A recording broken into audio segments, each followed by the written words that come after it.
আজ থেকে প্রায় 13 বছর আগের ঘটনা। 2012-13 সালের কথা। আমি তখন, আমার কর্মজীবন ছিল বাস লাইন। বাসটি চলতো নাঙ্গলহাটা টু বেনাচিতি। সেই বাসে আমি তখন কাজ করতাম। প্রত্যেক দিন গাড়িটি ফিরে আসতো এখানে 6:30। তারপর সেই গাড়ি পরিষ্কার করা, সেই গাড়ির চেক করা, এই সমস্ত করতে হতো আমাদের। এই সমস্ত করার পর 7টা, 7:30 বেজে যেত। তখন প্রায় পৌষ মাসের দিন, কৃষ্ণপক্ষ, অন্ধকার ঝুকঝুকে, চারিদিকে কুয়াশা।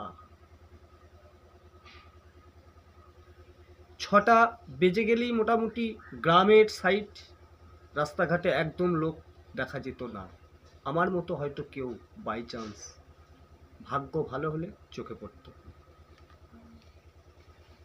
রাত্রি 7:30টার সময় আমি আমার বাড়ি ফিরে আসছি। ওখান থেকে প্রায় 4 কিলোমিটার পথ পায়ে হেঁটে।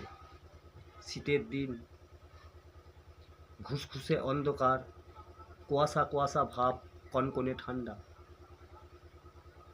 আমার এই প্যান্ট হাঁটু অবধি উঠানো গোটানো, শীতের চাদরটা আমার কাঁধে।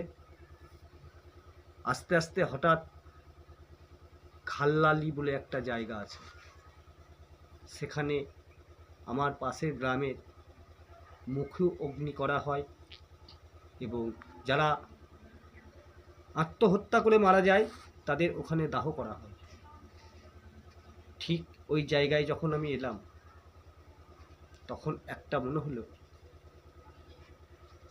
সামনে কে দাঁড়িয়ে আছে। ওখান থেকে এসে কিছু আল রাস্তা ধরে আমাকে 1 থেকে 1.5 কিলোমিটার পথ হেঁটে তবে আমার বাড়ি আসা যায়। এমন জায়গায় নামতে যাব, দেখছি আমার সামনে যেন কে দাঁড়িয়ে আছে। সেখানে যখন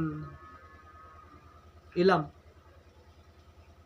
দেখছি একটি অদ্ভুত কঙ্কাল চেহারার একজন দাঁড়িয়ে আছে। কিছু না হলেও কম করে 11 থেকে 12 ফুট লম্বা হাইট হবে।